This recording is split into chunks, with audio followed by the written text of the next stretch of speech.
الحمد لله نحمده ونستعينه ونستغفره ونعوذ بالله من شرور أنفسنا ومن سيئات أعمالنا من يهده الله فلا مضل له ومن يضلل فلا هادي له وأشهد أن لا إله إلا الله وحده لا شريك له وأشهد أن محمدًا عبده ورسوله أرسله بالهدى ودين الحق ليظهره على الدين كله ولو كره المشركون اللهم صل على محمد وعلى آل محمد كما صليت على إبراهيم وعلى آل إبراهيم إنك حميد مجيد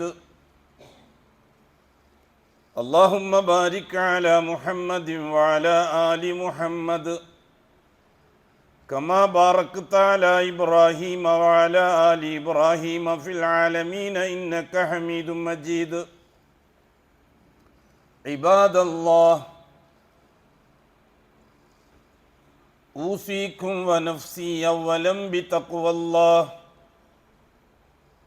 يا أيها الذين آمنوا اتقوا الله حق تقاته ولا تموتن إلا وأنتم مسلمون يا أيها الذين آمنوا اتقوا الله وقولوا قولا سديدا يصلح لكم أعمالكم ويغفر لكم ذنوبكم ومن يطع الله ورسوله فقد فاز فوزا عظيما يا أيها الناس اتقوا ربكم الذي خلقكم من نفس واحدة وخلق منها زوجها وبث منهما رجالا كثيرا ونساء واتقوا الله الذي تساءلون به والأرحام إن الله كان عليكم رقيبا أما بعد فإن أصدق الحديث كتاب الله وخير الهدي هدي محمد صلى الله عليه وسلم وشر الأمور محدثاتها وكل محدثة بدعة وكل بدعة ضلالة وكل ضلالة في النار അള്ളാഹുവിൻ്റെ സത്യവിശ്വാസികളായ അടിമകൾ തഖ്വയുള്ളവരായി ജീവിക്കുകയും അതുവഴി ദുനിയാവിലും ആഖിറത്തിലും അള്ളാഹു പൊരുത്തപ്പെടുന്ന ജീവിതം സമ്പാദിക്കുകയും ചെയ്യണമെന്ന് ആദ്യമായി എന്നോടും തുടർന്ന് നിങ്ങൾ ഓരോരുത്തരോടും വസിയത്ത് ചെയ്യും.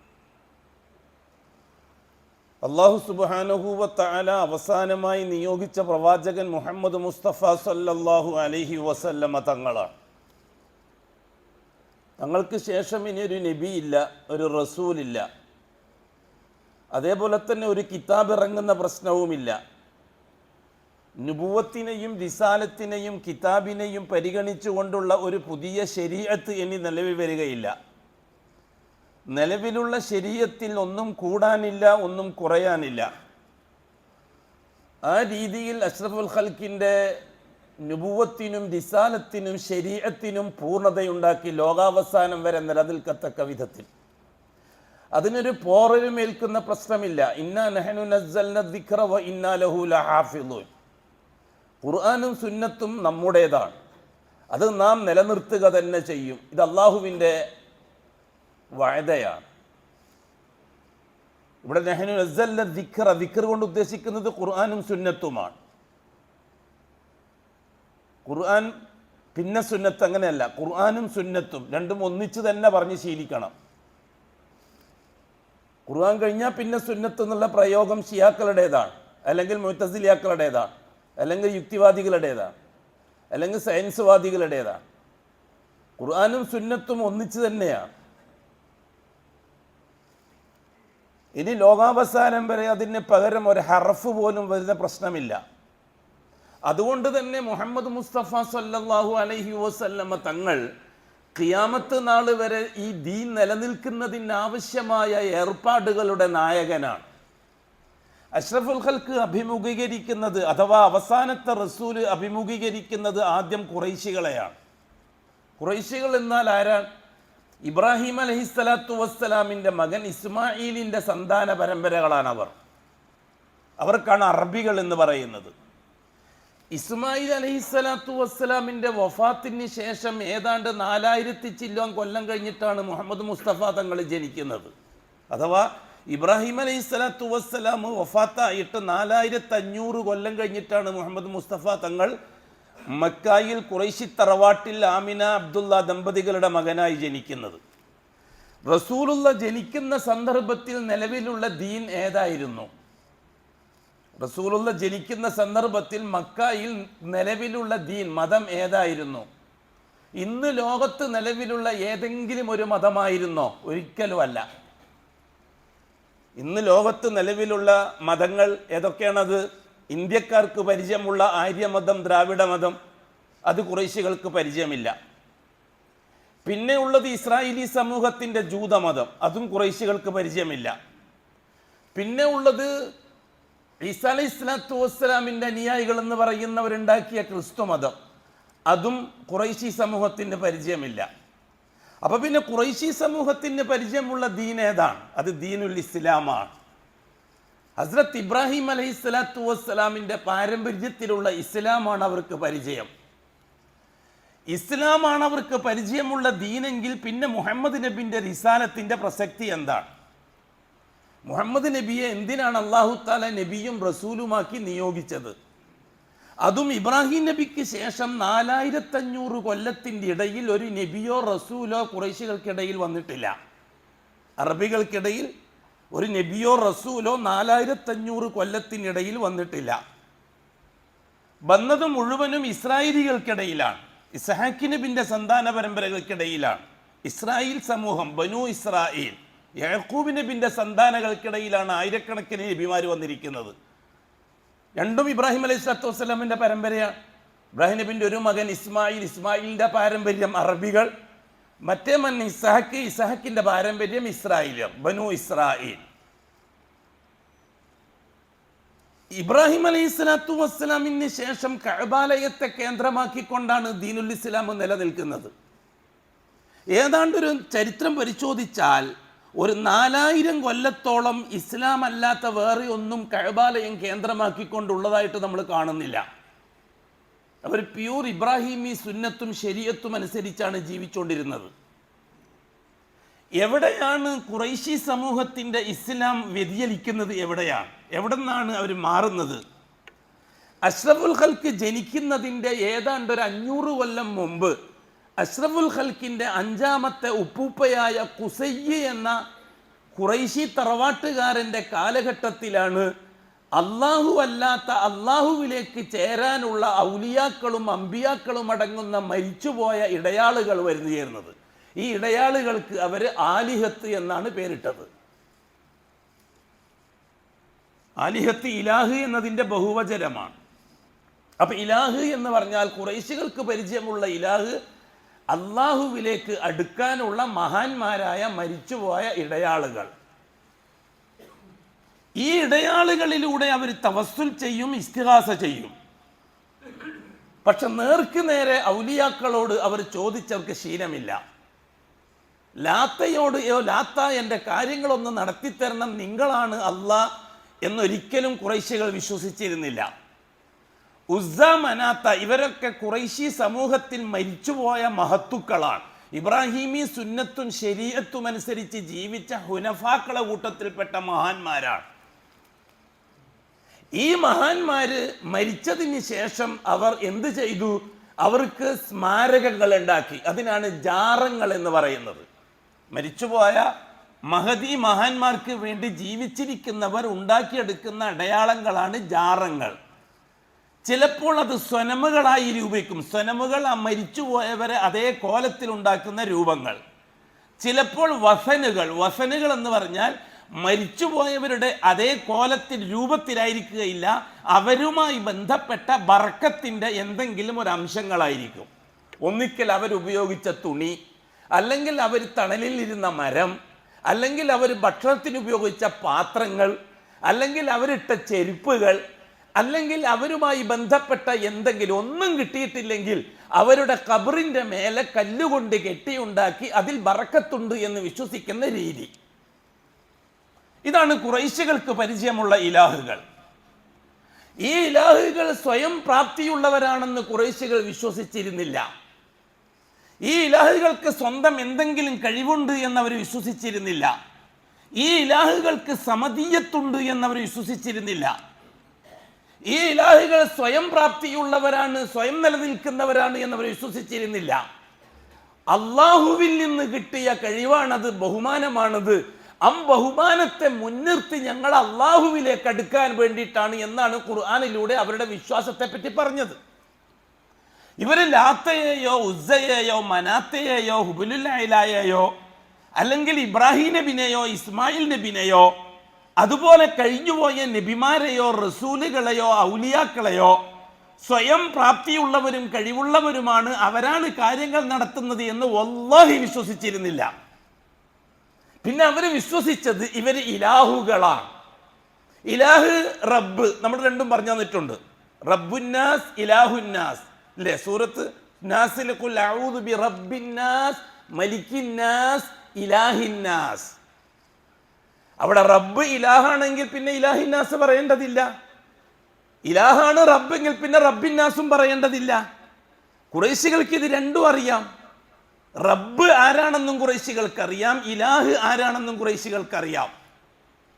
റബ്ബ് എന്ന് പറഞ്ഞാൽ ഈ പ്രപഞ്ചം അഖിലാണ്ടത്തെയും ഉടമപ്പെടുത്തി നിർമ്മിച്ച് നിയന്ത്രിച്ച് നമ്മുടെ ആവശ്യങ്ങൾ മുഴുവനും കൃത്യസമയത്ത് നിറവേറ്റിത്തരുന്നവനായ ഒരുത്തൻ, അവനെ വിളിക്കാൻ ഉപയോഗിക്കുന്ന പേരാണ് റബ്ബ്.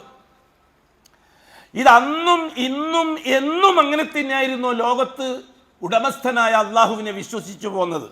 ഏത് മതക്കാരായാലും ശരി, ഹിന്ദു മതങ്ങളാവട്ടെ, ക്രിസ്തു മതങ്ങളാവട്ടെ, ജൂതമതങ്ങളാവട്ടെ, മജൂസി മതങ്ങളാവട്ടെ, ഏത് മതക്കാരും അള്ളാഹുവിനെ റബ്ബായി പരിഗണിക്കുന്നവരാണ്. ഇന്നും ഇവിടുത്തെ ദ്രാവിഡ മതം അള്ളാഹുവിനെ റബ്ബായി പരിഗണിക്കുന്നവരാണ്. ആര്യമതം അള്ളാഹുവിനെ റബ്ബായി പരിഗണിക്കുന്നവരാണ്. ക്രിസ്ത്യാനികളും ജൂതന്മാരും അള്ളാഹുവിനെ റബ്ബായി പരിഗണിക്കുന്നവരാണ്. ഷിയാക്കള് അള്ളാഹുവിനെ റബ്ബായി പരിഗണിക്കുന്നവരാണ്. ഇവർക്കാർക്കും അങ്ങനെ ഇങ്ങോട്ട് കിട്ടുന്ന കഴിവുള്ളവനായ, എല്ലാറ്റിൻ്റെയും ഉടമസ്ഥതയുള്ള, എല്ലാറ്റിനെയും നിർമ്മിക്കുന്ന, എല്ലാറ്റിനെയും നിയന്ത്രിക്കുന്ന ഒരുത്തൻ അള്ളാഹുവാണ് എന്ന് വിശ്വസിക്കുന്നവരാണ് എല്ലാവരും. ആര്യദ്രാവിഡ സമൂഹം അള്ളാഹുവിൽ നിന്ന് കാര്യങ്ങൾ നേടാൻ ദേവികളെയും ദേവന്മാരെയും ഇടയാളകളാക്കുന്നു. ജൂത സമൂഹം അള്ളാഹുവിൽ നിന്ന് കാര്യങ്ങൾ നേടാൻ ഉസൈറിനെ ഇടയാളാക്കുന്നു. ക്രിസ്ത്യാനികൾ അള്ളാഹുവിൽ നിന്ന് കാര്യങ്ങൾ നേടാൻ യേശുവിനെ, ഈസാ നബിയെ ഇടയാളാക്കുന്നു. ശീഈ മതക്കാര് അള്ളാഹുവിൽ നിന്ന് കാര്യങ്ങൾ നേടാൻ തങ്ങളെയോ ശൈഖിനെയോ വലിയനെയോ ഇതുപോലെയുള്ളവരെ ഇടയാളാക്കുന്നു. ഈ പറയപ്പെട്ട മതക്കാർക്കാർക്കും അള്ളാഹു റബ്ബാണെന്നുള്ള കാര്യത്തിൽ അഭിപ്രായ വ്യത്യാസമില്ല. പിന്നെ എവിടെയാണ് പ്രശ്നമുണ്ടാകുന്നത്? അള്ളാഹു അല്ലാത്ത ഇലാഹുകൾ ആവശ്യമുണ്ടോ ഇല്ലേ എന്ന കാര്യത്തിലാണ് പ്രശ്നം. ഈ പ്രശ്നം ആദ്യം തുടങ്ങി വെച്ചത് ഞാൻ നേരത്തെ സൂചിപ്പിച്ചതുപോലെ അഷ്റഫുൽ ഖൽക്കിന്റെ ഉപ്പുപ്പ ഖുസൈയി എന്നവരുടെ കാലഘട്ടത്തിൽ സിറിയയിൽ നിന്ന് കച്ചവടത്തിന് പോയിട്ട് വരുമ്പോൾ കൊണ്ടുവന്ന ഹുബുലുൽ ഐല എന്ന ഏതോ ഒരു മഹാന്റെ രൂപത്തെ കഅബാലയത്തിന്റെ പരിസരത്ത് വെച്ച് നമ്മളെല്ലാം പാപികളും ദോഷികളും കൊലയാളികളും വ്യഭിചാരികളും കള്ളുകുടിയന്മാരും ചൂതാട്ടക്കാരുമാണ്, നമുക്ക് അള്ളാഹുവിനെ കടുക്കാൻ യാതൊരു ഇതുമില്ല, യോഗ്യതയുമില്ല, അതുകൊണ്ട് അള്ളാഹുവിലേക്ക് നമ്മളെ അടുപ്പിക്കാനുള്ള ഒരു മഹാൻ ആണ് ഇത്. ഈ രീതിയിലാണ് അവരെ പരിചയപ്പെടുത്തുന്നത്. അതോടുകൂടിയാണ് കഅബാലയത്തിന്റെ പരിസരത്ത് താമസിക്കുന്ന ഖുറൈശികളിലേക്ക് ഇലാഹുകൾ കടന്നു വരുന്നത്. അപ്പൊ ഇലാഹ് മീൻസ് അള്ളാഹുവിൽ നിന്ന് കാര്യങ്ങൾ നേടാൻ ഇടയാളാക്കി വെക്കുന്നവർ. ആ ഇടയാള് ആരും ആവാം, ആണാവാം, പെണ്ണാവാം, ദേവിയാവാം, ദേവനാവാം, ഈസയാവാം, മറിയമാവാം, ഉസൈറാവാം, അതേപോലെ തന്നെ ലാത്തയോ മനാത്തയോ ഉസ്സയോ ആവാം. ആ പാരമ്പര്യം ഇന്ന് മൊയ്തീൻ ശേഖ് തങ്ങളാകാം, റിഫായി ശേഖ് തങ്ങളാകാം, മാലിക് ദിനാർ തങ്ങളാവാം. ആ പാരമ്പര്യം അങ്ങനെ ഇന്നും നിലനിൽക്കുന്നു. ഇവിടെ മുഹമ്മദ് മുസ്തഫ സല്ലല്ലാഹു അലൈഹി വസല്ലമ തങ്ങൾ ദീനുൽ ഇസ്ലാമിന്റെ അഡ്രസ്സിൽ ചെയ്ത ദഅവത്തിന്റെ തുടക്കം എന്താണ്?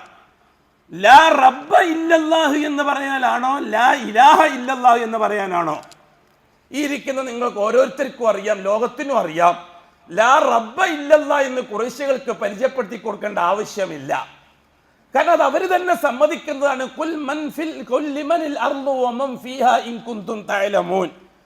നിങ്ങൾക്ക് വിവരമുണ്ടെങ്കിൽ ഈ ഭൂമിയും ഭൂമിയുടെ സകലതും ആരതാണെന്നൊന്ന് പറ എന്ന് ചോദിക്കാൻ അള്ളാഹു നബിതങ്ങളെ ഏൽപ്പിച്ചപ്പോൾ, നബിതങ്ങൾ അത് ഖുറൈശി സമൂഹത്തോട് ചോദിച്ചപ്പോൾ സയഖൂലൂന ലില്ലാഹ്, അത് അള്ളാഹുവാണ് എന്നവർ മറുപടി പറഞ്ഞു. അതായത് റബ്ബായ അള്ളാഹ്, മാലിക്കായ അള്ളാഹ്, ഖാലിഖായ അള്ളാഹ്, റാസിഖായ അള്ളാഹ്. വീണ്ടും ചോദിക്കാൻ പറഞ്ഞു, ഖുൽ മൻ റബ്ബുസ് സമാവാതി സബ്ഇ വറബ്ബുൽ അർളി വറബ്ബുൽ അർശിൽ അളീം. ഈ ആകാശങ്ങളുടെയും ഭൂമിയുടെയും അർശിന്റെയും റബ്ബ് ആരാണെന്ന് ചോദിക്കവരോട്. സയഖൂലൂന ലില്ലാഹ്, അപ്പോഴും അവർ പറഞ്ഞു അള്ളാഹുവാണ്. അപ്പൊ അള്ളാഹുവിന്റെ കാര്യത്തിൽ ഖുറൈശികൾക്ക് സംശയമില്ല.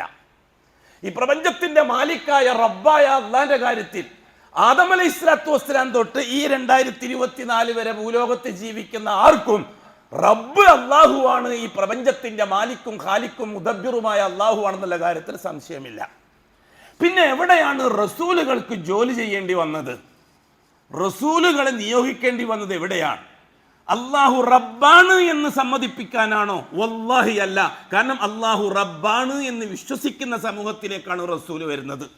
ഹസ്രത്ത് നൂഹ് നബി തൊട്ട ഹബീബായ മുത്തായ മുസ്തഫ റസൂലുള്ളാഹി സ്വല്ലല്ലാഹു അലൈഹി വസല്ലം വരെ. പിന്നെ ഈ റസൂലുകളുടെ ജോലി എന്താണ്? എന്തിനായിരുന്നു റസൂലുകൾ വന്നത്? ബഹുമാനപ്പെട്ട ആദമിന് ശേഷം 10 തലമുറകൾ കഴിഞ്ഞപ്പോൾ അള്ളാഹുവിൽ നിന്ന് കാര്യങ്ങൾ നേടാൻ മഹാന്മാരുടെ ഇടയാളത്വം വേണമെന്ന ചിന്താഗതിയിലേക്ക് ശൈത്താൻ സമൂഹത്തെ നീക്കി. ആദം നബിന്റെ 11ാമത്തെ തലമുറയിൽ ആ ചിന്താഗതിയിലൂടെ അന്ന് മരിച്ചു പിരിഞ്ഞുപോയ 5 ഔലിയാക്കളായ വദ്ദ്, സുവാ, അത് ഖുർആൻ പരിചയപ്പെടുത്തി തരുന്നുണ്ട് സൂറത്തു നൂഹിൽ. ഈ 5 ഔലിയാക്കളുടെ ജാർ കബറുകൾ മോടി പിടിപ്പിച്ച് ആ കബറുകളിൽ കിടക്കുന്ന മഹാന്മാരെ ഇടയാളാക്കി തവസ്സുലാക്കി ഇസ്തിഗാസയ ചെയ്ത് അള്ളാഹുവിൽ നിന്ന് കാര്യങ്ങൾ നേടണം എന്ന ശൈത്താനിയത്തിന്റെ ചിന്ത കടുകടുത്ത രീതിയിലുള്ള ശിർക്കിലേക്ക് അവരെ എത്തിച്ചു. അപ്പൊ ശിർക്ക് എന്ന് പറഞ്ഞാൽ ഏത് കാര്യത്തിലാണ്? റുബൂബിയത്തിലല്ല, ഉലൂഹിയത്തിലാണ്. അങ്ങ് ഇങ്ങോട്ട് കിട്ടുന്ന കാര്യത്തിൽ അള്ളാഹുവിനോടൊപ്പം ആരെങ്കിലും ഉണ്ട് എന്ന് ആരും വിശ്വസിച്ചിട്ടില്ല. പിന്നെ എന്താണ് ശിർക്ക്?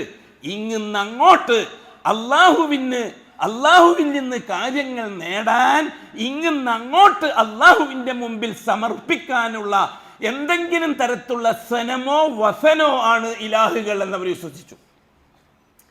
ഇവിടെ നൂഹ് നബി അലൈഹിസ്സലാത്തു വസ്സലാം ആ ഖൗമിനോട് പറഞ്ഞത് മാ ലക്കും മിൻ ഇലാഹിൻ ഗൈറു എന്നാണ്. മാ ലക്കും മിൻ റബ്ബിൻ ഗൈറുഹു എന്നല്ല. അല്ലാഹ് അല്ലാതെ ഒരു റബ്ബ് നിങ്ങൾക്കില്ല എന്നല്ല നൂഹ് നബി പറഞ്ഞത്. മാ ലക്കും മിൻ ഇലാഹിൻ ഗൈറു, അല്ലാഹു അല്ലാത്തൊരു ഇലാഹ് നിങ്ങൾക്കില്ല എന്നാണ് വരുന്നത്. അതിന്റെ അർത്ഥം എന്താ? ഇങ്ങോട്ട് കിട്ടുന്നത് അള്ളാഹുവിൽ നിന്ന് തന്നെയാണെന്ന് നൂഹ് നബിന്റെ ഖൗമിന് അറിയാം. അങ്ങോട്ട് അള്ളാഹുവിന്റെ മുമ്പിൽ അള്ളാഹിന്റെ അടുത്ത് നിന്ന് കിട്ടാൻ വേണ്ടി ഒന്നിക്കിൽ ഷഫീഅൻ, അള്ളാഹ്ക്ക് ശുപാർശകളായിട്ടോ അല്ലെങ്കിൽ വസീൽ, ഇടയാളുകളായിട്ടോ അങ്ങോട്ട് സമർപ്പിക്കുന്നതാണ് ഇലാഹ്. ആ ഇലാഹ് ശരിയാവൂല എന്നാണ് നൂഹ് നബി പറഞ്ഞത്. നിങ്ങൾക്ക് മനസ്സിലാകുന്നുണ്ടാന്ന് വിചാരിക്കും. ഇങ്ങനെയും പറഞ്ഞിട്ട് മനസ്സിലാകുന്നില്ലെങ്കിൽ പിന്നെ മനസ്സിലാകാതിരിക്കലാ നല്ലത്, അങ്ങനെ ജീവിച്ച് മരിക്കലാ നല്ലത്. മുഹമ്മദുർ റസൂലുള്ളാഹി സ്വല്ലല്ലാഹു അലൈഹി വസല്ലം നബിയും റസൂലുമായിട്ട് വരുമ്പോൾ ആ കാലഘട്ടത്തിലെ ഖൗമിന്റെ അവസ്ഥ എന്താണ്? അഥവാ ഖുറൈശി സമൂഹത്തിന്റെ അവസ്ഥ എന്താണ്? അവർ അള്ളാഹുവിനെ റബ്ബായിട്ട് കാണുന്നവരാണ്. ആ അള്ളാഹ്ക്ക് വേണ്ടി കൃത്യമായി നിസ്കരിക്കുന്നവരാണ്. ആ അള്ളാഹ്ക്ക് വേണ്ടി കഅബ തവാഫ് ചെയ്യുന്നവരാണ്. ആ അള്ളാഹ്ക്ക് വേണ്ടി കൃത്യമായി ഹജ്ജ് നിർവഹിക്കുന്നവരാണ്. അഷ്റഫുൽ ഖൽക്ക് ജനിക്കുന്നതിനു മുമ്പും ഇതിലൊന്നും ഒരു വ്യത്യാസവും ഖുറൈശികൾ കാണിച്ചിട്ടില്ല. അള്ളാഹ്ക്ക് വേണ്ടി ഇബ്രാഹിമി ശരീഅത്തനുസരിച്ച് ജനാബത്ത് കുളിക്കുന്നവരാണ്. അള്ളാഹ്ക്ക് വേണ്ടി ഇബ്രാഹിമി ശരീഅത്തനുസരിച്ച് ഹൈലുൻ നിഫാസും കുളിക്ക് ശുദ്ധിയാക്കുന്നവരാണ്. അള്ളാഹ്ക്ക് വേണ്ടി സദക്കയും സക്കാത്തും നൽകുന്നവരാണ്. അള്ളാഹ്ക്ക് വേണ്ടി സാധുക്കളെയും സാധുഗതികളെയും സനാഥുകളെയും സംരക്ഷിക്കുന്നവരാണ്. ആര്? ഖുറൈശികൾ. അബൂജഹൽ, ഉത്തുബത്ത്, ഷൈബത്തുമാരടക്കമുള്ള ഖുറൈശികൾ. ഈ സമയത്ത് എന്തിനാണ് പിന്നെ മുഹമ്മദ് നബിയെ റസൂലാക്കി അള്ളാഹ് നിയോഗിക്കുന്നത്? എന്താണ് റസൂലായ മുഹമ്മദ് നബിന്റെ ഡ്യൂട്ടി? നിങ്ങൾ നിഷേധിക്കുന്ന, നിങ്ങൾ ഈ പറയുന്ന അല്ല ഞാൻ പറയുന്ന അല്ല എന്ന് പരിചയപ്പെടുത്തി കൊടുക്കാനാണോ? നിങ്ങൾ ഈ പറയുന്ന റബ്ബല്ല ഞാൻ പറയുന്ന റബ്ബ് എന്ന് പരിചയപ്പെടുത്തി കൊടുക്കാനാണോ? വല്ലാഹി അല്ല. മുഹമ്മദ് മുസ്തഫ തങ്ങളും നൂഹ് നബി തൊട്ട് ഇങ്ങോട്ടും ആദം നബി തൊട്ട് ഇങ്ങോട്ടും ഈ കാലഘട്ടങ്ങളിൽ അത്രയും ജനങ്ങൾ വിളിക്കുന്ന അതേ റബ്ബ് തന്നെയാണ് ഖുറൈശി സമൂഹം വിശ്വസിക്കുന്ന റബ്ബ്. പിന്നെ മുഹമ്മദ് നബി റസൂലായിട്ട് വന്നത് എന്തിനു വേണ്ടിയിട്ടാണ്? നിങ്ങളുടെ കാര്യങ്ങൾ നടത്തുന്നതിന് ആ റബ്ബിൻ്റെ ഒന്നിച്ച് വേറൊരു ഇലാഹ് പറ്റൂല, ഒരിടയാള് പറ്റൂല, ഒരു തവസ്സുല് പറ്റൂല, ഒരു ഇസ്തിഗാസ പറ്റൂല.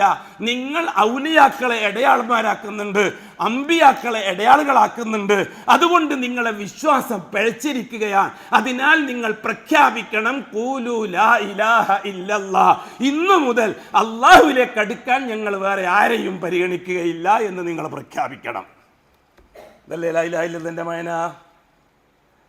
ബഹുമാനപ്പെട്ട റസൂലുള്ളാഹി സ്വല്ലല്ലാഹു അലൈഹി വസല്ലം സഫാ മലയുടെ മുകളിൽ കയറി നിന്നുകൊണ്ട് ഖൂലൂ ലാ ഇലാഹ ഇല്ലല്ലാഹ് എന്ന് പ്രസംഗിച്ചപ്പോൾ ഖുറൈശി സമൂഹം പൊട്ടിത്തെറിച്ചത് എന്തിനാണ്? കഅബത്തിന്റെ റബ്ബിനെ മുഹമ്മദ് നബി മാറ്റി എന്ന ഡ്രസ്സിലാണോ? മസ്ജിദുൽ ഹറാമിന്റെ റബ്ബിനെ മുഹമ്മദ് നബി മാറ്റിക്കളഞ്ഞു എന്നതിന്റെ പേരിലാണോ? അല്ലെങ്കിൽ ഖുറൈശികളെ റബ്ബിനെ, ഖുറൈശികൾ വിശ്വസിക്കുന്ന റബ്ബിനെ മുഹമ്മദ് നബി മാറ്റിക്കളഞ്ഞു എന്നതിന്റെ പേരിലാണോ? ഒരിക്കലും ആയിരുന്നില്ല. ആ റബ്ബിനെ തന്നെയാണ് മുഹമ്മദ് നബി പരിചയപ്പെടുത്തി കൊടുക്കുന്നത്. പിന്നെ മുഹമ്മദ് നബിയോട് ഇവർ പ്രശ്നം ഉണ്ടാക്കിയത് എന്തിനു വേണ്ടിയിട്ടാണ്? ആ അള്ളാഹുവിലേക്ക്, ആ റബ്ബിലേക്ക് അടുക്കാൻ വേറൊരാളും പറ്റുകയില്ല എന്ന് അള്ളാഹു നിശ്ചയിച്ചിരിക്കുന്നു.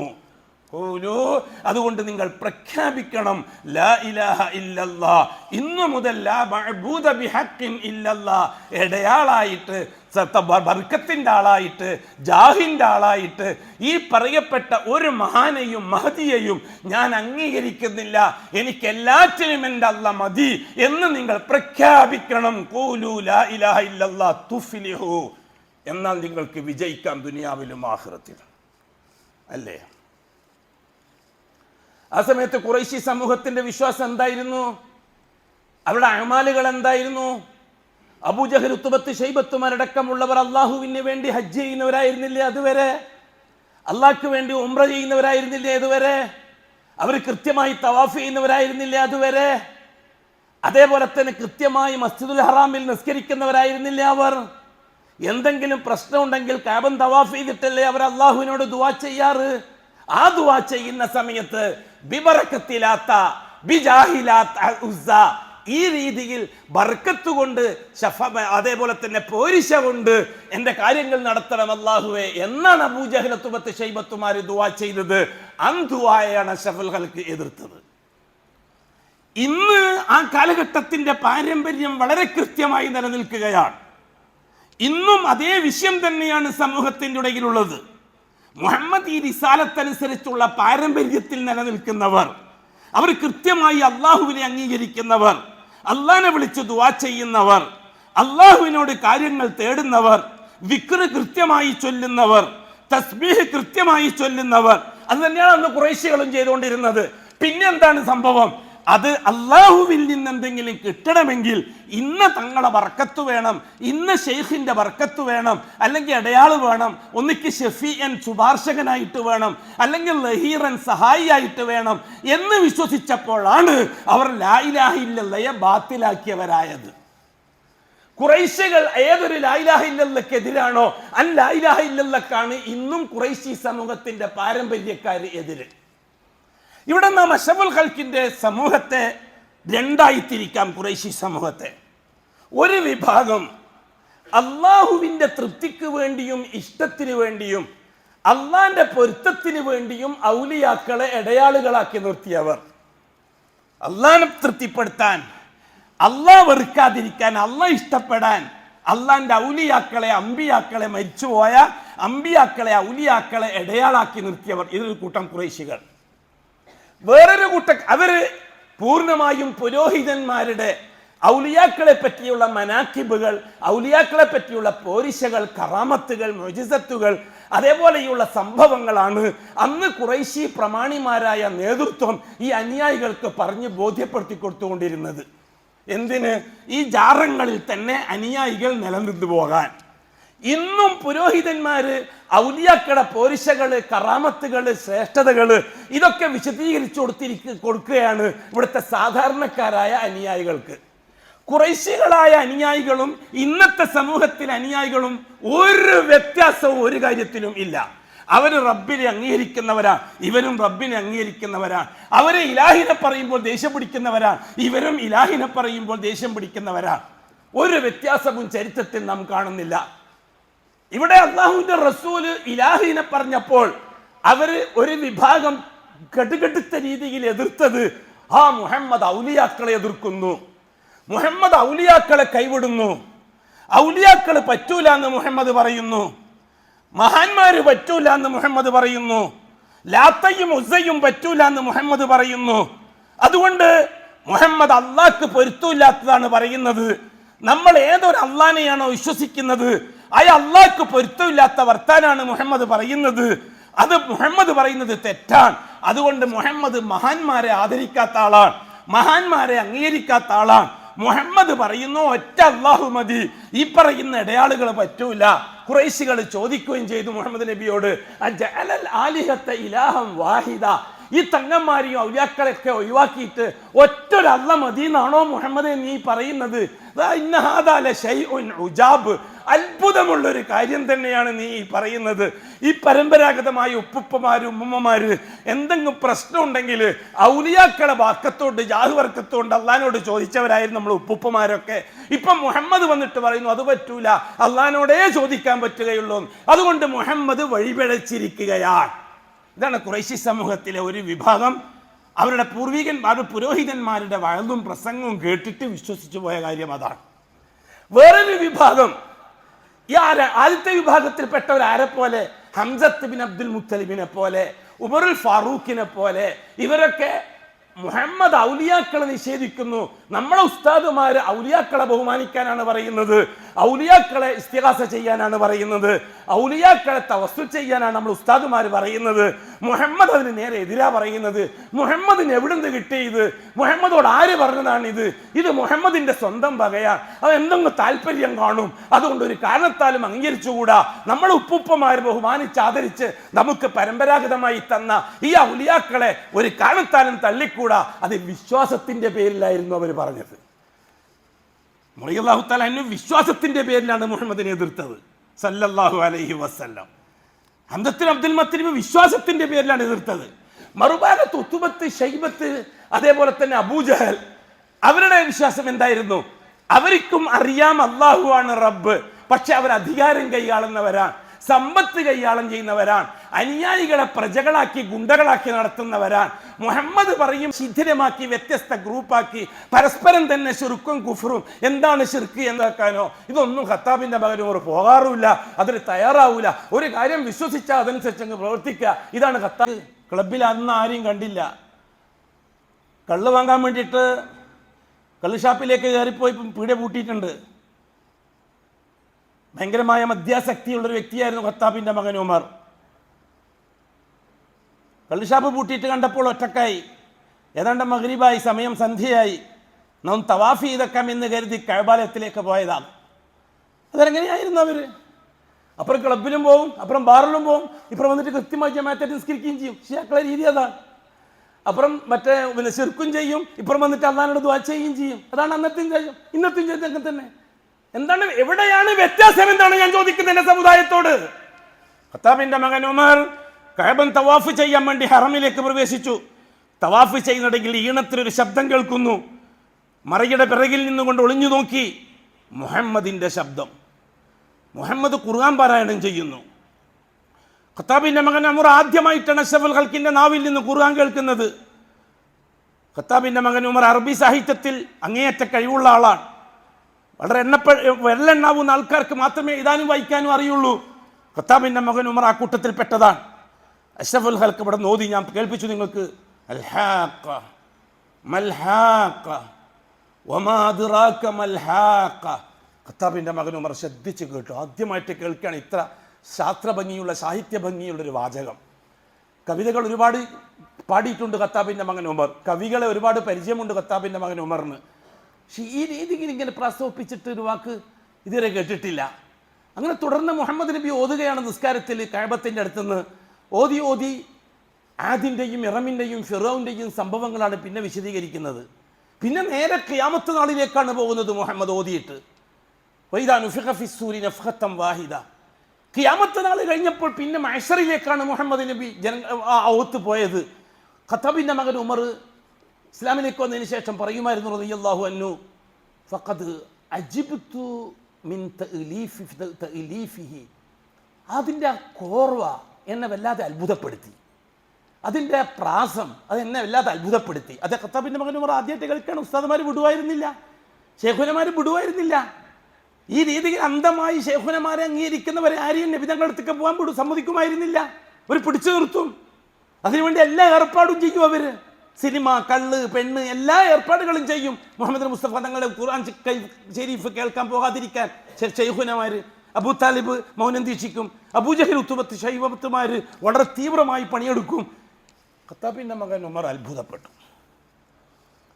ഖത്താബിൻ്റെ മകൻ ഉമർ സ്വയം ചിന്തിച്ചു, ഇത് വല്ലാഹി ഹാദാ ഷായിറു ഷായിറുൻ കമാ കാലത്ത് ഖുറൈശ്.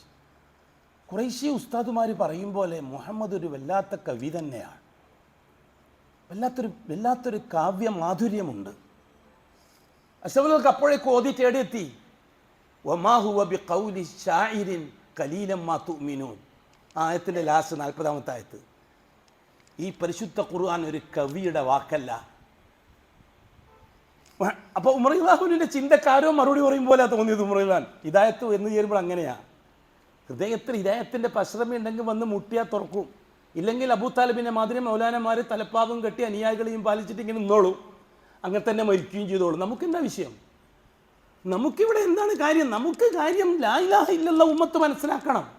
എന്നിട്ട് മരിക്കുന്നതിന് മുമ്പ് മുവഹിദായി ജീവിച്ച് മരിക്കണം. വേറെ എന്താണ് നമുക്ക് താല്പര്യം? ഇതിൽ ഈ പറയുന്നതിൻ്റെ പിറകെയുള്ള താല്പര്യം വേറെ എന്താ? ഇവരൊക്കെ കള്ളമായ താല്പര്യങ്ങൾ പറഞ്ഞ് അനുയായികളെ ബോധിപ്പിക്കുകയല്ലേ. നമുക്ക് വേറെ ലക്ഷ്യം എന്താ? നിങ്ങൾ എന്തായാലും എന്താ മൻ ഷാഫൽ യൂമിൻ, മനസ്സുള്ളവൻ അംഗീകരിച്ചാൽ മതി എന്നാണ് അള്ളാഹ് പറഞ്ഞിരിക്കുന്നത്. ഒമൻ ഷാഫൽ യക്ഫുർ, മനസ്സുള്ളവൻ നിഷേധിച്ചോട്ടെ എന്നാണ് അള്ളാഹു തആല പറഞ്ഞിരിക്കുന്നത്. അള്ളാഹു തആല വളരെ കൃത്യമായി സ്വാതന്ത്ര്യം കൊടുത്തിരിക്കുന്നു. ജാറത്തിൽ പോകുകയോ, നബിദിനം നടത്തിയോ, ഓണത്തിന്റെ ചോറ് തിന്നോ, വിഷുവിന്റെ ചോറ് തിന്നോ, നിങ്ങൾ അമ്പലത്തിൽ പോയിട്ട് തോകുകയോ, എന്ത് ചെയ്താലും അത് നിങ്ങളുടെ ഇഷ്ടം. നമ്മൾക്ക് ഈ തീവ്രത എന്തുകൊണ്ടാണ്? ഈ ഉമ്മത്ത് അവസാനം നശിക്കരുത് എന്ന് നിർബന്ധമുള്ളത് കൊണ്ടാണ്. അവസാനം മുവഹിദായി മരിക്കണമെന്ന് വല്ലാഹി ഈ ഉലമാക്കളും ഈ ഉമറാക്കളും ഈ ശൈഖുനമാരും മൗലാനമാരും ഉസ്താദുമാരും അവർ ലാ ഇലാഹ ഇല്ലല്ലാഹിലേക്ക് തിരിച്ചു വരണം. മിമ്പറുകളും മെഹ്റാബുകളും മുഹമ്മദ് ഈ റിസാലത്തിന്റെ ശബ്ദമുണ്ടാകണം. അബൂജഹൽ, ഉത്തുബത്ത്, ശൈബത്ത്, അബൂ താലിബിന്റെ ശബ്ദം മതിയാവണം എന്ന് നിർബന്ധമുള്ളത് കൊണ്ടാണ്. അത്രയേ ഉള്ള കാര്യം, വേറെ ഒരു കാര്യം ഇതിലില്ല. അല്ലാഹു തആല പറഞ്ഞ കാര്യം നിർബന്ധിച്ചിട്ട് ഏൽപ്പിക്കാൻ നമുക്കെന്താ ഉത്തരവ്? അല്ലാഹു തആല നബിതങ്ങളോട് ചോദിച്ചല്ലോ, ഫലഅല്ലക ബാഖിഉൻ നഫ്സക അലാ ആസാരിഹിം. ഓ മുഹമ്മദ് നബി, ഈ കുറ്റംകെട്ട വർഗം ജാറത്തിൽ പോയിട്ടും മറ്റും ശഫാഅത്ത് ചെയ്തിട്ടും തവസ്സുൽ ചെയ്തിട്ടും ഇസ്തിഗാസ ചെയ്തിട്ടും കള്ളു കുടിച്ചിട്ടും പെണ്ണ് പിടിച്ചിട്ടും ജീവിക്കുന്നത് കണ്ടിട്ട് നിങ്ങളെ സ്വന്തം തടിയെ തന്നെ നശിപ്പിച്ച് കളയും തോന്നുമല്ലോ നബിയെ. ഫലഅല്ലക ബാഖിഉൻ നഫ്സക അലാ ആസാരിഹിം ഇല്ലം യുഅ്മിനു ബിഹാദൽ ഹദീസ് യാ സഫ. ഈ ഖുർആൻ അംഗീകരിക്കുന്നില്ല എന്ന് പറഞ്ഞിട്ട് നിങ്ങളിങ്ങനെ രാവും പകലും മെനക്കെട്ടിട്ട് തലയിട്ടടിക്കുന്നത്, നിങ്ങൾ സ്വയം നശിപ്പിച്ച് അങ്ങനെയൊന്നും മെനക്കേണ്ട നബിയെ. ഹിദായത്ത് ഞാൻ കൊടുത്തെങ്കിലേ ഉള്ളൂ, നിങ്ങൾ മെനക്കെട്ടു എന്നതുകൊണ്ടൊന്നും കിട്ടാൻ പോകുന്നില്ല. പക്ഷെ കാര്യം പറയാന്നുള്ളത് വമാ അലൈനാ ഇല്ലൽ ബലാഗുൽ മുബീൻ. കാര്യം ഏൽപ്പിച്ചത് കൃത്യമായി പറഞ്ഞു കൊടുക്കുക എന്നുള്ള നിങ്ങൾ ഉത്തരവാദിത്തമാണ്. ആ ഉത്തരവാദിത്തത്തെ നാളെ ചോദ്യം ചെയ്യപ്പെടുക തന്നെ ചെയ്യും. എന്നിട്ട് എന്തായി? വല്ലാഹി നബിമാരോട് അല്ലാഹു തആല ചോദിക്കൂല, നമ്മളോടും ചോദിക്കൂല. ആ വിശ്വാസം നമുക്കില്ല. നമ്മൾ ഇതെല്ലാം ചെയ്തിട്ട് ഇങ്ങനെ അട്ടഹസിച്ച് നേടി ഒന്നും നേടണ്ട. റിസൾട്ട് അല്ല ചോദിക്കൂല. നീ അട്ടഹസിച്ചിട്ട് എന്തായി? നീ ഇങ്ങനെ കൂക്കിയിട്ട് എന്തായി? അന്ന് അല്ലാഹു തആല ചോദിക്കൂല, നീ എന്ത് കൂക്കി, നീ അട്ടഹസിച്ചത് എന്ത്? അത് യൗമൈദിൻ തുഹദ്ദിസു അഖ്ബാറഹ, ഭൂമിക്ക് പറയാനുള്ളത് ഭൂമി പറയും. യൗമൈദിൻ തുഹദ്ദിസു അഖ്ബാറഹ, ഭൂമിക്ക് പറയാനുള്ളത് ഭൂമി പറയും. അപ്പൊ സഹാബാക്കൾ ചോദിച്ചു, എന്തോ നബിയെ പറയാൻ ഭൂമിക്ക്? മാ അഖ്ബാറുഹ. അപ്പൊ റസൂലുള്ളാഹി പറഞ്ഞു, ഈ ഭൂമിയുടെ പുറന്തൊലിക്ക് മുകളിൽ ഒരു മനുഷ്യൻ, ഒരു അടിമ, ഒരു അടിയാത്തി എന്തെങ്കിലും ഒന്ന് പറയുകയോ ചെയ്യുകയോ ചെയ്താൽ ആ പരിസരത്തുള്ള ചപ്പ് ചവറ് ജന്തു ജീവി പ്രാണി പക്ഷി പറവജാതികൾ മുഴുവനും നാളെ ആഖിറത്തിൽ ഇന്നവൻ ഇന്ന സ്ഥലത്ത് വെച്ച് ഇന്നത് പറഞ്ഞിട്ടുണ്ട് എന്ന് അള്ളാഹിൻ്റെ മുമ്പിൽ ബോധിപ്പിക്കും. ഹാദിഹി അഖ്ബാറുഹ, അതാണ് ഭൂമിക്ക് പറയാനുള്ളത്, ഇതാണ് ഖുർആൻ എങ്കിൽ എനിക്കും അത്രയേ ഉള്ളൂ വിഷയം. ഈ മിമ്പർ നാളെ അള്ളാഹുവിൻ്റെ മുമ്പിൽ പറയാം, ഈ മിഹ്റാബ് നാളെ അള്ളാഹുവിൻ്റെ മുമ്പിൽ നിങ്ങളെന്തായി എന്നത് എന്നെ സംബന്ധിച്ചുള്ള വിഷയമല്ല. എൻ്റെ ആഗ്രഹം മാത്രമാണ് നിങ്ങൾ മുവഹിദുകളാവണമെന്നത്. നമ്മളെ ശബ്ദം കേൾക്കുന്നവർ മുവഹിദുകളാകുന്നവർ. നമ്മുടെ റിസൾട്ട് അത് ഈ മിമ്പറും മിഹ്റാബും നാളെ പറഞ്ഞോളും. ഈ കാണുന്ന വസ്തുക്കൾ അശിയാകൾ മുഴുവൻ നാളെ പറഞ്ഞോളും. അന്ന് സാക്ഷി നിൽക്കും. നബിമാരെയും സാക്ഷികളെയും ഹാജരാക്കി വിചാരണ ചെയ്ത സമയം അന്ന് പറയും ഇതെല്ലാം. ഞാൻ ഈ പറയുന്ന വാക്ക് നാളെ ഹാജരാകും, നിങ്ങൾ ഈ കേട്ടത് നാളെ ഹാജരാകും, എന്നിട്ട് ചർച്ചയുണ്ടാകും. ഇത്രയുള്ള കാര്യം. ഖത്താബിന്റെ മകൻ ഉമർ ചിന്തിച്ചു, കവിയുടെ വാക്കല്ലെങ്കിൽ എന്നാൽ മുഹമ്മദ് മായാജാലക്കാരനായിരിക്കും, മുഹമ്മദ് ഒരു കണിശക്കാരനായിരിക്കും. ഉടൻ തന്നെ അഷ്റഫുൽ ഖൗദ വമാ ഹുവ ബിഖൗലി കാഹിൻ, ഇതൊരു ഒരു ഒരു മയാജാലക്കാരൻ്റെ അല്ലെങ്കിൽ ഒരു കങ്കട്ടി വിദ്യക്കാരൻ്റെ വാക്കുമല്ല. അപ്പോൾ അതിന് മറുപടി ഉമർ ചിന്തിക്കുന്നു, അഷ്റഫുൽ ഓതുന്നു ഖുർആൻ സൂറത്തുൽ ഹാക്ക. അപ്പോൾ പിന്നെ എന്തായിരിക്കും? ഉമറിങ്ങനെ ചിന്തിക്കുകയാണ്, എന്നാൽ പിന്നെ മുഹമ്മദ് സ്വന്തം ഉണ്ടാക്കിയായിരിക്കും. സ്വന്തം ഉണ്ടാക്കാൻ മാത്രം കഴിവില്ലല്ലോ, എഴുതാനും വായിക്കാനും അറിയില്ലല്ലോ മുഹമ്മദിന്. പിന്നെ എഴുതാൻ മുഹമ്മദിന് ഇത് കിട്ടിയത്? അപ്പോൾ തന്നെ മുഹമ്മദ് നബി അപ്പുറത്ത് നോക്കുകയാണ്, തൻസീലും മിൻ റബ്ബിൽ ആലമീൻ, റബ്ബുൽ ആലമീനായ അള്ളാഹു അവതരിപ്പിച്ചതാണിത്. ഉമറിന് അതിനും കിട്ടിയ മറുപടി. ഉമർ ഇങ്ങനെ വിറക്കുക നിന്നെടുത്തുന്നത്. ഉമർ ആകമാനം പ്രയാസപ്പെടുകയാണ്. കാരണം ഏതൊരു അള്ളാഹുവിനെ പറ്റിയാണോ മുഹമ്മദ് പ്രസംഗിച്ചത്, ആ അള്ളാഹുവിൻ്റെ വാക്കാണിത് എന്നാണ് മുഹമ്മദ് പറഞ്ഞുകൊണ്ടിരിക്കുന്നത്. എന്നിട്ടൊരു മുന്നറിയിപ്പ് മുഹമ്മദിന്, വലൗ തഖവ്വല അലൈനാ ബഅദൽ അഖാവീൽ, മുഹമ്മദ് എങ്ങാനും മുഹമ്മദിൻ്റെ സ്വന്തം ഇഷ്ടപ്രകാരം ആളെ ബോധിപ്പിക്കാനും തൃപ്തിപ്പെടുത്താനും ഒരു വാക്കെങ്കിലും ഇതിൽ കൂട്ടിക്കടിപ്പിച്ചിട്ടുണ്ടെങ്കിൽ ലഖതഇനാ മിൻഹു ബിൽ യമീൻ, അവനെ ഞാൻ എൻ്റെ വലത്തേ കൈകൊണ്ട് പിടിക്കും. സുമ്മ ലഖതഇനാ മിൻഹുൽ യഖീൻ വതീൻ, അവൻ്റെ നാടിയരമ്പ് ഞാൻ മുറിച്ച് കളയും. അപ്പോൾ മുഹമ്മദിനോട് പറയുന്നതല്ലല്ലോ ഇത്, മുഹമ്മദിനോട് വേറെ ആരോ പറയുന്നതാണല്ലോ. അപ്പോൾ മുഹമ്മദിനെ വേറെ ആരോ പഠിപ്പിക്കുന്നതാണിത്. അതാരാണ്? അതറിയണം. റസൂലുള്ളാഹി സ്വല്ലല്ലാഹു അലൈഹി വസല്ലം നിസ്കാരം തീർന്നു. ഖത്താബിൻ്റെ മകൻ ഉമർ വീട്ടിലേക്ക് തിരിച്ചുപോയി. ഉറക്കം വരുന്നില്ല. ഹംസ റളിയല്ലാഹു പറഞ്ഞ പോലെ. എങ്കിൽ പിന്നെ മുഹമ്മദ് പറയുന്നത് അള്ളാഹുവിൽ നിന്നാണെങ്കിൽ അള്ളാഹുവിനെ വിശ്വസിക്കുന്നവനാണല്ലോ ഉമറും, എങ്കിൽ പിന്നെ അത് അംഗീകരിക്കുന്ന ബാധ്യസ്ഥരല്ലേ.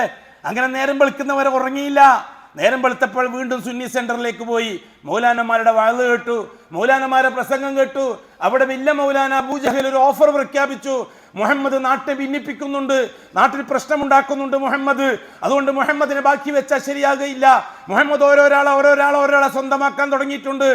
ഇതാ ഹംസ പോയിട്ടുണ്ട്, ഇനി കൂടുതൽ കാത്തിരുന്നൂടാ, എല്ലാരെയും ബുദ്ധിമുട്ടിക്കും. അതുകൊണ്ടൊരു കാര്യം ചെയ്യും, നിങ്ങളുടെ കൂട്ടത്തിൽ കെൽപ്പുള്ളവരാരെങ്കിലും ഉണ്ടെങ്കിൽ പറ, 100 ഒട്ടകം ഞാൻ തരാം, മുഹമ്മദിനെ കൊന്നിട്ട് വരാൻ പറ്റുമെങ്കിൽ. മൗലാനമാരെ വാഴ കേട്ടപ്പോൾ ഖത്താബിൻ്റെ മകൻ ഉമർ അതിൽ വീണു. അങ്ങനെയാണ്. സൽഫി പള്ളിയിൽ വരും, ഷിയാ പള്ളിയിലും പോകും. സൽഫി പള്ളിയിൽ നിന്ന് തൗഹീദ് വെക്കും, ഷിയാക്കള പള്ളിയിൽ പിന്നെ ശിർക്കും കേൾക്കും. ഷിർക്കിൻ്റെ ആൾക്കാർക്ക് ഒരുപാട് പറയണ്ടാവും, കാരണം കൂട്ടിയിട്ടും കട്ടിട്ടും കള്ളവും ഇല്ലാത്തതും ഉണ്ടാക്കിയെല്ലാം. തൗഹീദിൻ്റെ ആൾക്കാർക്ക് ഉള്ളതേ പറയാനുള്ളൂ. മാക്കാലല്ലാഹു മാക്കാൽ റസൂലുള്ളാഹ്. അപ്പോൾ കൂടുതൽ കേൾക്കും അവിടെ, അതോടുകൂടി അങ്ങോട്ട് പോകും, പിന്നെ ഇങ്ങോട്ട് വരില്ല. പിന്നെ ഏതെങ്കിലും ആഴ്ചയിൽ കൂടി പോകുമ്പോഴായിരിക്കും വരിക. തന്നെ അവസ്ഥ. ഖത്താബിൻ്റെ മകൻ ഉമർ മൗലാനമാരുടെ വയത് കേട്ടപ്പോൾ അതിൽ വീണു. ഉമർ പറഞ്ഞു, ഞാൻ റെഡി. അങ്ങനെയാണെങ്കിൽ മുഹമ്മദിനെ ബാക്കി വെച്ചുകൂടാ. പിറ്റേന്ന് മുഹമ്മദ് നബിയെ കൊല്ലാൻ ഒരുക്കങ്ങളുമായി ഖത്താബിൻ്റെ മകൻ ഉമർ പുറപ്പെടുകയാണ്. അഖൂലു ഖൗലി ഹാദാ വല്ലാഹു അഅലം വഅസ്തഗ്ഫിറുല്ലാഹൽ അളീമ ലീ വലക്കും വഅസ്തഗ്ഫിഹി അന്നി വഅൻകും വഅൻ ജമീഇൽ മുസ്ലിമീന വൽ മുഅ്മിനീന അജ്മഈന വസ്തഗ്ഫിറുഹു ഇന്നഹു ഹുവൽ ഗഫൂറുർ റഹീം.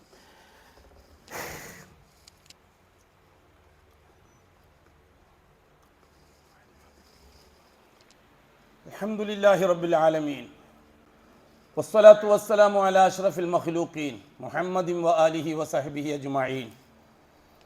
ഇബാദല്ലാഹ് ഇത്തഖുല്ലാഹ ഹഖ്ക തുഖാതിഹി വലാ തമൂതുന്ന ഇല്ലാ വഅൻതും മുസ്ലിമൂൻ. വാള് കൊടുത്തിട്ട് പുറപ്പെട്ടു ഖത്താബിൻ്റെ മകൻ ഉമർ. ഈ ഔലിയാക്കളെ ശത്രുവിനെ ബാക്കി വെച്ചാൽ പറ്റൂല. ഈ മഹാന്മാരെ എതിർക്കുന്ന മുഹമ്മദിനെ ബാക്കി വെച്ചാൽ പറ്റൂല. പരമ്പരാഗതമായി 500 കൊല്ലമായിട്ട് നാം ആദരിച്ചു വരുന്ന ആചാരങ്ങളെ തകർക്കുന്ന മുഹമ്മദ് ജനങ്ങൾക്കിടയിൽ ഭിന്നിപ്പുണ്ടാക്കി, ഫറഖ ബൈനന, നമുക്കിടയിൽ ഗ്രൂപ്പ് ഉണ്ടാക്കി. മുഹമ്മദ് കുടുംബത്തെ തകർത്തു, ബന്ധങ്ങളെ തകർത്തു. മുഹമ്മദ് നാശമാണ്, കൊന്നേ പറ്റൂ. ഖത്താബിൻ്റെ മകൻ ഉമർ പുറപ്പെട്ടു. വഴിയിൽ മഹാനായ നുഐം ഇബ്നു അബ്ദുള്ള എന്ന സഹാബി കണ്ടുമുട്ടി. ചെറുപ്പക്കാരനാണ്. അയിനെയാ ഉമർ, അങ്ങോട്ടാ പോന്നു ഉമർ? നല്ല പുറപ്പാടിലാണല്ലോ. ഞാൻ മുഹമ്മദിനെ കൊല്ലാൻ, അഖ്തുൽ മുഹമ്മദൻ. എന്താ കാര്യം? അവൻ ഭിന്നിപ്പുണ്ടാക്കുന്നവൻ, നാട്ടിൽ പ്രശ്നങ്ങൾ ഉണ്ടാക്കുന്നവൻ, നാട്ടിൽ കുഴപ്പമുണ്ടാക്കുന്നവൻ, പരമ്പരാഗതമായി നമ്മുടെ ആചാരങ്ങളെ എതിർക്കുന്നവൻ, നമ്മുടെ ഉസ്താദുമാരെയും ഷെയ്ഖുമാരെയും തള്ളിപ്പറയുന്നവൻ. ബാക്കി വെക്കാൻ പറ്റുകയില്ല. ഇപ്പം നുഐം റളിയല്ലാഹു അൻഹു ചോദിച്ചു, ഉമർ, ബനു അദീ ഗോത്രക്കാർ അടങ്ങിയിരിക്കുമെന്ന് തോന്നുന്നുണ്ടോ? അല്ല, ബനു ഹാഷിം ഗോത്രക്കാർ അടങ്ങിയിരിക്കുമെന്ന് തോന്നുന്നുണ്ടോ? ഉമർ റളിയല്ലാഹു അൻഹു അദീ ഗോത്രത്തിൽപ്പെട്ട ആളാണ്. ബനു അദിയും ബനു ഹാഷിമും തമ്മിലൊരു യുദ്ധം നടന്നാൽ എന്താ സംഭവിക്കുക ഉമർ? ഖുറൈശി സമൂഹം ആദർശത്തിലല്ലേ മുഹമ്മദിനോട് വിയോജിപ്പുള്ളൂ, കുടുംബബന്ധത്തിൽ ഒരു വിയോജിപ്പില്ലല്ലോ. ഉമർ റളിയല്ലാഹു അൻഹു അടങ്ങുന്ന പ്രശ്നമില്ല, കലിപ്പിൽ തന്നെയാണ്. വീണ്ടും നുഐം ചോദിച്ചു, അങ്ങനെയാണെങ്കിൽ കുടുംബത്തെ നന്നാക്കിയിട്ട് പോരെ നാട്ടിൽ നന്നാക്കാൻ? മുഹമ്മദ് ബനു ഹാഷിം ഗോത്രത്തിൽപ്പെട്ട ആളല്ലേ? നിന്റെ ബനു അദീ ഗോത്രത്തിൽ തന്നെ ആ മുഹമ്മദിനെ അംഗീകരിച്ചവരുണ്ടല്ലോ, തൗഹീദ് അംഗീകരിച്ചുണ്ടല്ലോ. ആര്? നിന്റെ പെങ്ങള് ഫാത്തിമ, പെങ്ങളെ ഭർത്താവ് സഈദ് ബിൻ സൈദും. അവർ മുസ്ലിമായിരിക്കുകയാണല്ലോ, ലാ ഇലാഹ ഇല്ലല്ലാഹ് പറഞ്ഞിരിക്കുകയാണല്ലോ. അവരെ നന്നാക്കിയിട്ട് പോരെ മുഹമ്മദിനെ നന്നാക്കൽ? വീട് നന്നാക്കിയിട്ട് പോരെ സാഹിബ് നാട് നന്നാക്കുന്ന പരിപാടി? ഖത്താബിൻ്റെ മകൻ ഉമറിൻ്റെ മനസ്സ് അലിശം കൊണ്ട് തള്ളി. നേരെ തിരിച്ചു വീട്ടിലേക്ക്, ഫാത്തിമാൻ്റെ വീട്ടിലേക്ക് നേരെ പോയി. വാതിൽ പോയി മുട്ടി. ഫാത്തിമ, അതെ, ഖത്താബിൻ്റെ മകൾ ഫാത്തിമ. ഈ ഊക്ക അടിയുണ്ടാവും, ഒരു രക്തത്തിൽ പിറന്നതല്ലേ. ഖത്താബിൻ്റെ മകൻ ഉമർ, ഖത്താബിൻ്റെ മകൾ ഫാത്തിമ. ഫാത്തിമ! റളിയല്ലാഹു തആല അൻഹുവിൻ്റെ ശബ്ദം കേട്ടു. ശബ്ദം കേട്ട ഉടനെ അവിടെ വേറൊരാളുണ്ടായിരുന്നു. ആരാന്നറിയോ? ഖബ്ബാബ് ബിൻ അറത്ത് റളിയല്ലാഹു അൻഹു. അവർക്ക് രണ്ടാക്കും ഖുർആൻ പഠിപ്പിച്ചു കൊടുക്കുകയായിരുന്നു. വാതിലടച്ചിട്ട് ഒറ്റയ്ക്ക് ഇരുന്നിട്ട്. അന്നും അതുണ്ടായിരുന്നു, ഖുർആൻ പഠിക്കണം. ഒന്നും പറഞ്ഞുകൊണ്ടിരിക്കുക, ഇപ്പോൾ സമയമില്ല. ഖബ്ബാബ് ബിൻ അറത്ത് ഖുർആൻ പഠിപ്പിക്കുകയായിരുന്നു പെങ്ങൾക്കും പെങ്ങളെ ഭർത്താവിനും. അവർ 3 പേരും ഖുർആൻ പാരായണം ചെയ്യുന്നത് ഖത്താബിൻ്റെ മകൻ ഉമർ കേൾക്കുന്നു. മക്കയിൽ മുഹമ്മദ് മുസ്തഫ ഓതിയ ആ ഖുർആൻ്റെ അതേ ഈണം, അതേ ശൈലി. ഫാത്തിമ, ഞാൻ എന്താണ് ഈ കേട്ടുകൊണ്ടിരുന്നത്? നിങ്ങൾ 3 പേരും എന്താണ് വായിച്ചുകൊണ്ടിരിക്കുന്നത്? ഞങ്ങളിവിടെ സംസാരിച്ചുകൊണ്ടിരിക്കുന്നു. കാര്യം തുറന്നു പറഞ്ഞു, ഞാൻ അറിഞ്ഞിട്ടുണ്ട് നിങ്ങൾ 3 പേരും മുഹമ്മദിൻ്റെ ദീനിൽ ചേർന്നിട്ടുണ്ട്. എല്ലാം കൈവിട്ടിട്ട്, ഇലാഹുകളെ എല്ലാം കൈവിട്ടിട്ട് നിങ്ങൾ അല്ലാഹ് മാത്രം മതി എന്ന വാശത്തിന്. അപ്പം ഫാത്തിമ, ഖത്താബിൻ്റെ മകൾ ഫാത്തിമ ഒന്നിച്ച് Saeed bin സൈദുണ്ട്. Saeed bin Syed Umar റളിയല്ലാഹു അൻഹു പറഞ്ഞു, ശരിയാണ്. പറഞ്ഞ് പൂർത്തിയാകുന്നതിന് മുമ്പ് തന്നെ സഈദ് ബിൻ സൈദിനെ അടിക്കാൻ ഖത്താബിൻ്റെ മകൻ ഉമർ കയ്യോങ്ങി. ഫാത്തിമ ഇടയ്ക്ക് കയറി നിന്നു. അടി കൊണ്ടത് ഫാത്തിമക്ക്. മുഖം പൊട്ടി, ചുണ്ട് പൊട്ടി, ചോര വന്നു. ഫാത്തിമ പറഞ്ഞു, ഉമർ, നീ എൻ്റെ സഹോദരനാണ്, നിനക്ക് എന്ത് വേണമെങ്കിലും ചെയ്യാം, ഞങ്ങളെ വേണമെങ്കിൽ കൊല്ലാം. ഞങ്ങൾ തൗഹീദ് അംഗീകരിച്ചിട്ടുണ്ട്. അശ്ഹദു അല്ലാ ഇലാഹ ഇല്ലല്ലാഹ് വഅശ്ഹദു അന്ന മുഹമ്മദർ റസൂലുള്ളാഹ്. എനിക്ക് എന്ത് വേണമെങ്കിലും ചെയ്യാം. ഈ രക്തത്തിൽ കുളിച്ചെടുക്കുന്ന ഫാത്തിമാനെ കണ്ടപ്പോൾ രക്തബന്ധം, ആങ്ങൾക്ക് ഒരു പ്രയാസം, വിഷമം, മനസ്സൊന്ന് മാറി. അത് ഞാൻ നേരത്തെ സൂചിപ്പിച്ചിട്ടുണ്ട്. ഖത്താബിൻ്റെ മകൻ ഉമറിന് വേറെ താല്പര്യങ്ങളൊന്നുമില്ല, ആദർശം മാത്രമാണ് വിഷയം. ഔലിയാക്കളില്ലാത്ത അല്ലാഹ് ഇല്ല, വേറൊന്നും ആ ഖത്താബിൻ്റെ മകൻ ഉമറിന് അറിയണ്ട. ഇപ്പോഴാണെങ്കിൽ തിരിഞ്ഞിങ്ങനെ വരുന്നു.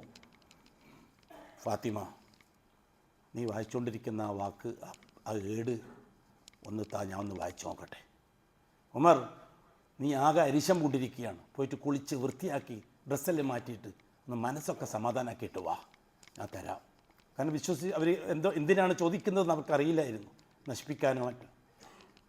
അനുസരിച്ചു. ആ അനുസരണം ഖത്താബിൻ്റെ മകൻ ഉമറിന് രാജപാതയിലേക്ക് വഴി തുറന്നു കിട്ടി. അനുസരിച്ചു വന്നു, ഏടെടുത്തു കൊടുത്തു. ഖത്താബിൻ്റെ മകൻ ഉമർ വായിക്കുകയാണ്, ത്വാഹ മാ അൻസൽനാ അലൈക്കൽ ഖുർആന ലിതശ്ഖാ ഇല്ലാ തദ്കിറതൻ ലിമൻ യഖ്ശാ ഇല്ലാ തദ്കിറതൻ ലിമൻ യഖ്ശാ. ത്വാഹ, ആരാണ് ഈ താഹ? അള്ളാഹുവിന് താഹ എന്നുള്ള പേരില്ലല്ലോ. മാ അൻസൽനാ അലൈക്കൽ ഖുർആന ലിതഷ്ഖാ. അപ്പൊ താഹ മുഹമ്മദാണ്. മുഹമ്മദ്, നിങ്ങൾ മശക്കത്താകാൻ വേണ്ടിയിട്ടും ബുദ്ധിമുട്ടാൻ വേണ്ടിയിട്ടും പ്രയാസപ്പെടാൻ വേണ്ടിയിട്ടും അല്ല ഞാൻ നിങ്ങൾക്ക് ഈ ഖുർആൻ ഇറക്കി തന്നിരിക്കുന്നത്. അതുകൊണ്ട് മനസ്സിന് നോവണ്ട, മെല്ലെ മെല്ലെ ദഅവത്ത് ചെയ്താൽ മതി. ഇല്ലാ തദ്കിറത്തൽ ലിമൻ യഖ്ശാ. ഭക്തിയുള്ളവർക്ക് ഉപദേശമാണ് മുഹമ്മദേ ഖുർആൻ. ആ രീതിയിൽ നീ വായിച്ചാൽ മതി. മറ്റുള്ളവർ അംഗീകരിക്കുന്നില്ല എന്ന് വിചാരിച്ചിട്ട് നീ വിഷമിക്കേണ്ട മുഹമ്മദ്. ഖത്താബിൻ്റെ മകൻ ഉമർ ചിന്തിച്ചു, ഇവിടെയും മുഹമ്മദോട് ആരോ സംസാരിക്കുകയാണ്. അന്ന് കേട്ടതും മുഹമ്മദോട് ആരോ സംസാരിക്കുകയാണ്, ഇപ്പോഴും മുഹമ്മദോട് ആരോ സംസാരിക്കുകയാണ്. ശരി, എനിക്ക് ആ മുഹമ്മദിനെ ഒന്ന് കാണണം. ഫാത്തിമ, എനിക്ക് മുഹമ്മദിനെ ഒന്ന് കാണണം. എന്തിനാ? എനിക്ക് ചില കാര്യങ്ങൾ സംസാരിക്കാനുണ്ട്. എന്താണ് സംസാരിക്കാനുള്ളത്? ഞാനും നിന്നോടൊപ്പം ഉണ്ട് ഉമർ. ഫാത്തിമ, ഖബ്ബാബ് ബിൻ അറത്ത് റളിയല്ലാഹു എന്നെ വിളിച്ചു നിർത്തി പുറത്തേക്ക് വന്നു.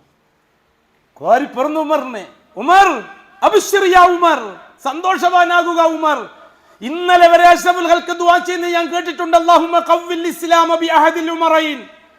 രണ്ടാലൊരു ഉമറിനെ തന്നിട്ട് എന്നെ ഒന്ന് സഹായിക്ക അല്ലാഹുവേ.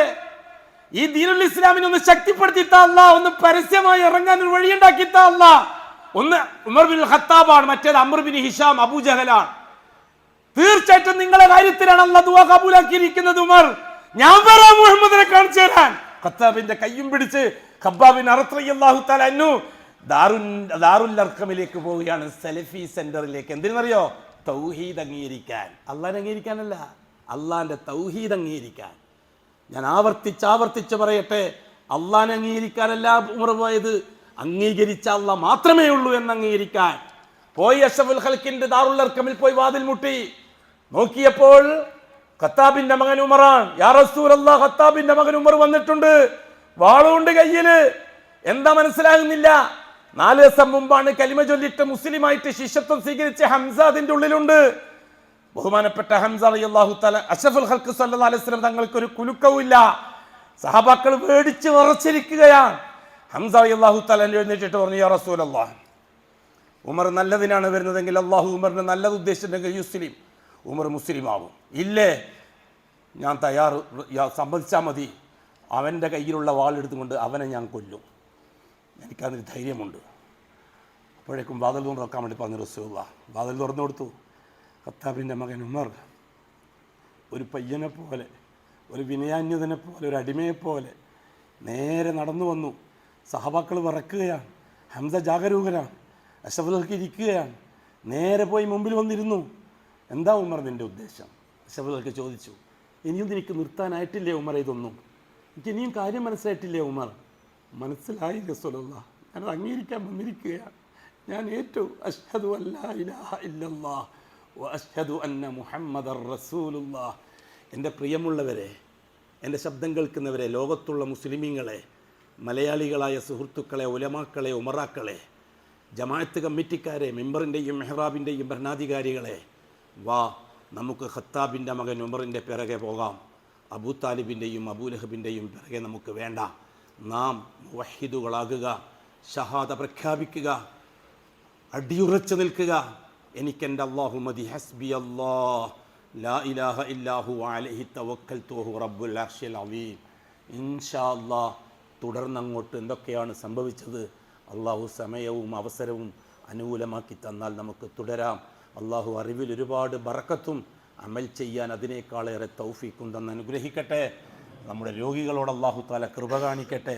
അവൻ്റെ കുദ്റത്ത് കൊണ്ട് ശിഫയാക്കി കൊടുക്കട്ടെ. ക്യാൻസർ രോഗികൾ, കിഡ്നി രോഗികൾ, ഹാർട്ട് രോഗികൾ, ട്യൂമർ രോഗികൾ, മാനസിക രോഗികൾ, അപസ്മാര രോഗികൾ, ചെറുതും വലുതുമായ രോഗങ്ങളെ കൊണ്ട് വേദന തിന്ന് കഴിയുന്നവർ, അല്ലാഹ് നീ നിൻ്റെ കുദ്റത്ത് കൊണ്ട് ശിഫയാക്കി കൊടുക്കണേ. അല്ലാഹ് അലാ വസല്ലു വസല്ലിമു അല നബിയിൽ മുസ്തഫ വർ റസൂലിൽ മുർത്തദ وقال مخبرا وآمرا إن الله وملائكته يصلون على النبي يا أيها الذين آمنوا صلوا عليه وسلموا تسليما اللهم صل وسلم على رسولك سيدنا محمد وعلى آله وصحبه وأتباعه ومن تبعهم بإحسان إلى يوم الدين اللهم ارض عن أشرف خلفائه الراشدين المهديين أبي بكر وعمر وعثمان وعلي رضي الله عنهم وعن سائر الصحابة والقرابة كلهم أجمعين وارض عنا معهم برحمتك يا أرحم الراحمين. اللهم اغفر للمؤمنين والمؤمنات والمسلمين والمسلمات الأحياء منهم والأموات. اللهم إنك مجيب الدعوات وقاضي الحاجات. طيب ثرانا وثراهم واجعل الجنة مأوانا ومأواهم. اللهم أصلحنا وأصلح أئمتنا وأمتنا وولاتنا وولاة أمورنا. اللهم اجعل أمورنا بأيدي خيارنا حتى يقودنا إلى الخير من هو خير منا. اللهم انصر جيوش المسلمين وفك أسر المأسورين وقل الدين عن المدينين. اللهم اكتب الستر والسلامة علينا وعلى والدينا وأولادنا وأزواجنا وعلى جميع الحجاج والعمار والزوار والغزاة والمجاهدين في سبيلك صاددين والدين في بدك وبحرك وجوك أجمعين يا رب العالمين. ربنا اغفر لنا ولإخواننا الذين سبقونا بالإيمان ولا تجعل في قلوبنا غلا للذين آمنوا ربنا إنك رؤوف رحيم. وصلى الله على خير خلقه محمد وآله وصحبه أجمعين والحمد لله رب العالمين.